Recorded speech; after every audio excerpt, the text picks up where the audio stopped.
গণ অধিকার পরিষদের যে সংঘর্ষ বিতর্ণত হয়েছে, আপনি গণ অধিকার পরিষদের কেন্দ্রীয় নেত্রী হিসেবে গণ অধিকার পরিষদের যে সংঘর্ষ বিতর্ণত হয়েছে, আপনি গণ অধিকার পরিষদের কেন্দ্রীয় নেত্রী হিসেবে আপনার মন্তব্য কি? আমার মন্তব্য, এটা খুব দুঃখজনক ঘটনা, কারণ এটা আমরা কখনোই আশা করিনি যে আমাদের সাবেক ডাকসুর ভিপি নুরুল হক নূর ভাইয়ের তার নিজ আসন, নিজ এলাকায় তার ওখানে এরকম একটা ঘটনা ঘটবে। তবে যেই বিএনপির স্থায়ী কমিটির সদস্য হাসান মামুন সাহেবের লোকজন যে কাজটা করেছে, এটা খুব দুঃখজনক। তার কাছে আমরা এটা আশা করিনি, এটা আমরা তীব্র নিন্দা জানাই। কারণ অতি উৎসাহী কোনো কিছুই ভালো না। তারা বিগত দিনে যেই হাসিনার সময় যে নির্যাতিত ছিল, আমরা কিন্তু সর্বদাই তাদের পাশে ছিলাম। আপনারা দেখেছেন, আমরা সবসময় বিএনপির সকল নেতাকর্মী আমরা সাপোর্ট দিয়েছি তাদেরকে। শুধু বিএনপি না, জামাত, আদার্স যতগুলো দল আছে, আমরা সবসময় তাদেরকে আমরা সাপোর্ট দিয়েছি। আমরা তাদের পক্ষ হয়ে রাজপথে ছিলাম। আমাদের ডাকসুর ভিপি নুরুল হক নূর ভাই সবসময় জনগণের হয়ে কথা বলেছে। জনগণের জন্য সে দীর্ঘদিন যেভাবে নির্যাতিত হয়েছে, সে ডাকসুর নির্বাচন থেকে শুরু করে এই 5ই আগস্টের এই হাসিনার পতন পর্যন্ত সে যে নির্যাতন হয়েছে, তাকে এ পর্যন্ত 18 বার হামলার শিকার হয়েছে। সে গুরুতর আহত হয়েছে, তাকে 3তলা বিল্ডিং থেকে ফেলে দেওয়া হয়েছে। তারপরও সে কিন্তু থেমে নেই, জনগণের হয়ে সে লড়ে গেছে এ পর্যন্ত। তাকে আল্লাহ যথেষ্ট মনোবল দিয়েছে, তার মনোবল অনেক বেশি। এজন্য হয়তো তার উপরে এত হামলা, এত নির্যাতনের পরেও সে জনগণের হয়ে সর্বদাই সে রাজপথে থেকেছে। এবং তার যে কটা দল আছে, অঙ্গ সংগঠন গণ অধিকার পরিষদে সকল দলের নেতাকর্মীরা ভিপি নুরুল হক নূর ভাইয়ের হয়ে সারা বাংলাদেশে সাধারণ জনগণের হয়ে কাজ করছে। এবং দখলদারি, চাঁদাবাজি এগুলো সে নিজে পছন্দ করে না, তার কোনো নেতাকর্মীকে করতেও দেয় না। এবং এগুলো কেউ করুক, সেটা আমরা কেউ চাই না।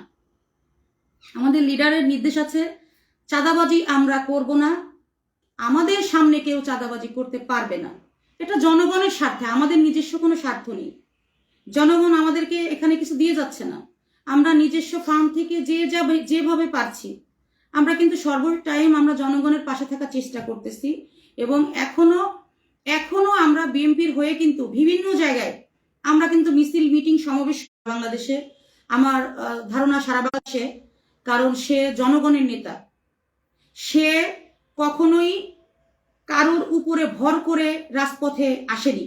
সে টাইম সে নিজের উপরে নির্ভরশীল, নিজের উপরে আস্থাশীল হয়ে সে রাজপথে তার এই যে ইউনিটটাকে সে গোছাইছে, খুব সুন্দর করে তার দলটাকে গোছাইছে। গোছানোর পর এই যে দলটা সারা বাংলাদেশে আনাচে কানাচে, অলি গলি, গণ অধিকার পরিষদ, ছাত্র অধিকার পরিষদ, শ্রমিক অধিকার পরিষদ, তারপরে হচ্ছে এই পেশাজীবী অধিকার পরিষদ, এই যে যতগুলো আমাদের দল আছে, আমাদের প্রত্যেকটা দলের নেতাকর্মীরা অত্যন্ত দক্ষতার সাথে এবং যার যতটুকু আছে নিজ ফার্ম থেকে তারা ততটুকু দিয়ে জনগণের সাথে কাজ করতে চাচ্ছে। আচ্ছা, আপনার কি মনে হচ্ছে তার নিজেরই এলাকা, এটা কি শুধুই চাঁদাবাজি নিয়ে সমস্যা, নাকি ব্যক্তিগত কোনো সমস্যা আছে? তার সাথে ব্যক্তিগত সমস্যা তো থাকতেই পারে না। কারণ হচ্ছে, আপনারা দেখেছেন বিগত দিনে আওয়ামী লীগ সরকারের সময় যদি ব্যক্তিগত এরকম রেষারেষি থাকতো, তাহলে সে কিন্তু বাড়ি ঘরে তার পরিবার নিয়ে থাকতে পারতো না। আজকে এরকম একটা সময় এসে নির্বাচনের রোডম্যাপ হয়ে গেছে। এখন আমরা সামনে নির্বাচন, একটা সুন্দর নির্বাচন চাচ্ছি আমরা। এই সময়টায় সে যখন তার প্রচারণা চালানোর জন্য নিজ এলাকায় গেছে, সেখানে সে কয়েকজন লোক তার কাছে বিচার দিয়েছে। অনেক ঝাঁঝামেলা চারিদিকে হচ্ছে, এটাই স্বাভাবিক। যোগ্য লোকের কাছেই মানুষ বিচার নিয়ে যায়।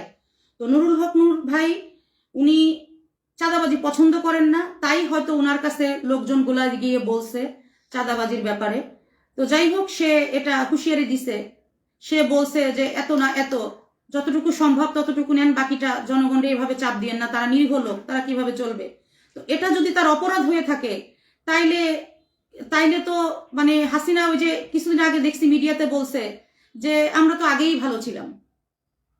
তো আমরা এরকম একটা দেশ উপহার জনগণকে দেওয়ার পরে এত কষ্ট করে নুরুল হক নূর জীবন বাজি রেখে তার নেতাকর্মী নিয়ে যেভাবে ঝাঁপিয়ে পড়েছিল হাসিনার উপর, তার লোকজন নিয়ে এই আন্দোলন করলো, আজকে দেশটাকে ফ্যাসিস্ট মুক্ত করলো, আর এখন যদি তার এলাকায়, তার নির্বাচনী এলাকায় সে নির্বাচনীয় প্রচারণা চালাতে পারবে না, বিএনপির নেতাকর্মীরা এরকম করবে, এটা অত্যন্ত খারাপ বিষয়। এটা আমরা কোনোভাবেই মেনে নিতে পারছি না। আমরা খুবই দুঃখ পেয়েছি এটা নিয়ে।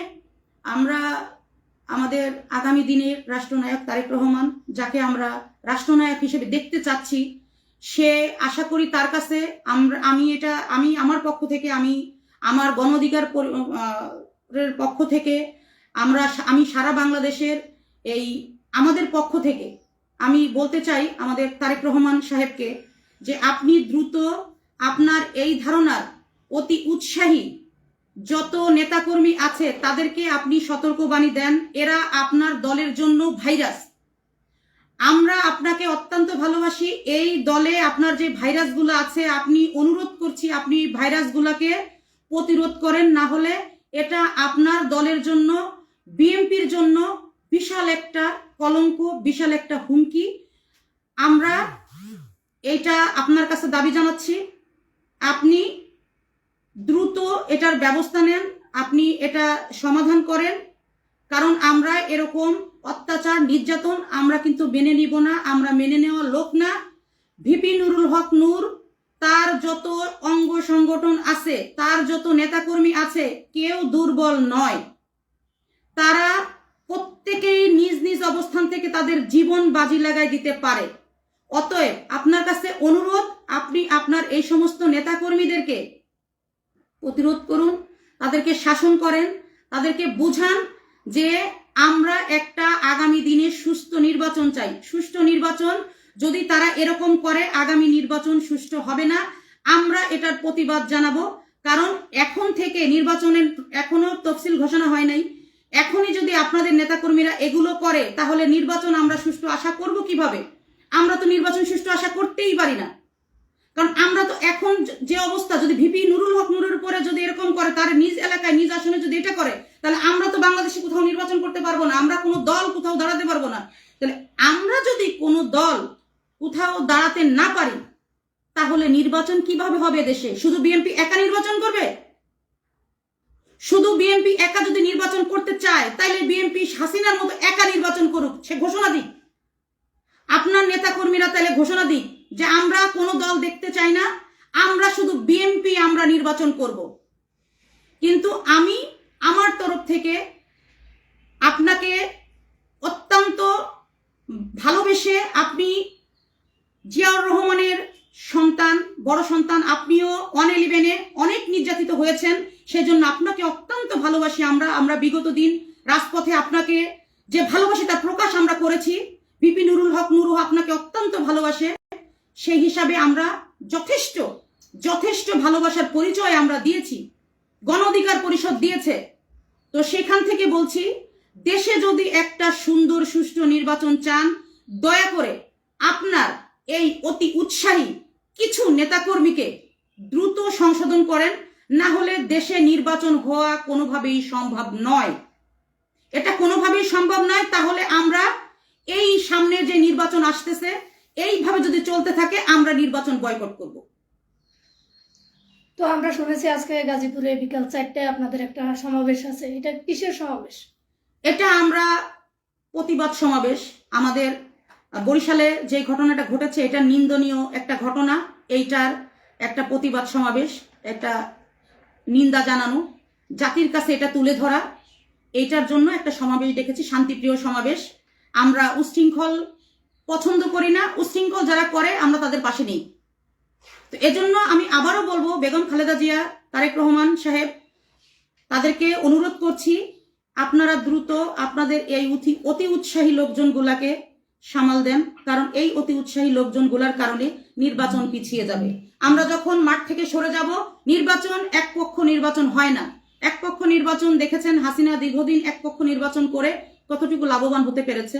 তো আপনারা যদি এই নেতাকর্মীগুলো যদি সংশোধন না হয়, আমাদেরকে যদি মাঠে থাকতে না দেয়, আমাদেরকে যদি তারা প্রতিটা সময় ব্যস্ত তার ভিতরে তারা বাধা দিয়ে তারা আমাদেরকে কাজ করতে দিবে না, মাঠে ঘাটে বাধা দিবে, আমাদের অফিস ভাঙচুর করবে, আমাদের নেতাকর্মীর পরে হামলা করবে, এটা যদি হতে থাকে আমরা নির্বাচনে যাব না, আমরা নির্বাচন করব না। আপনারা তাহলে একা একা নির্বাচন করবেন, আপনারা একাই ক্ষমতা আসবেন। আসেন, হাসিনার মতো আপনারা ক্ষমতা আসেন। এই বাংলার জনগণ কিন্তু হাসিনাকে দেখিয়ে দিয়েছে। তো সেই ক্ষেত্রে আপনাকে আমরা অনেক ভালোবাসি, সারা বাংলাদেশের জনগণ আপনাকে ভালোবাসে, গণ অধিকার পরিষদ আপনাকে ভালোবাসে। আপনি সেই ভালোবাসার জায়গাটা আশা করি ধরে রাখবেন। আমরা আমাদের মতো করে নির্বাচন করব। আগামীতে আমরা 300 আসনে প্রার্থী দিব, আপনারাও 300 আসনে প্রার্থী দেন, আমাদের কোনো সমস্যা নেই। আমাদের যোগ্যতা থাকলে আমরা ক্ষমতায় আসবো, আপনাদের যোগ্যতা থাকলে আপনারা আসবেন। দয়া করে আমাদেরকে আপনার কোনো নেতাকর্মী যেন এভাবে আর বাধা না দেয়, তাহলে আমরা ঘরে বসে থাকবো না, আমরা আমাদের মতো করে রাজপথে তাহলে নেমে পড়বো।